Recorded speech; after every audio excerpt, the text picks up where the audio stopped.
Az emberek úgy gondolják, hogy másokkal se kell jól bánni, a munkával se kell jól bánni, van egy terület, a 7., na azzal jó kell bánni, a pénzzel. De hát van, akinek ez a terület is nagyon messze esik a gondolkodásától, hiszen van egy mondás, hogyha több az adósságod mint a vagyonod, akkor szegényebb vagy a templom egerénél. És ezt ugye hogy tudja az ember elérni, hogy több legyen az adóssága? Hát hitelből. És nagyon jó a magyar nyelv, olyan kifejező. A hitel az benne van, hogy elment a hited, az vesz föl hitelt, akinek a hite elment.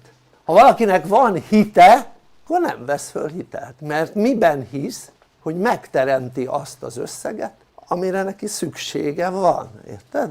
Tehát ehhez egy hit kell, hogy az ember képes legyen elhinni azt magának, hogy ő képes arra, hogy megteremtse azt, amire szüksége van. És nem az a teremtés, hogy fölveszel hitelt, mert ott van, hogy azért vettél föl hitelt, mert nincs hited, mert elszállt, elment a hited.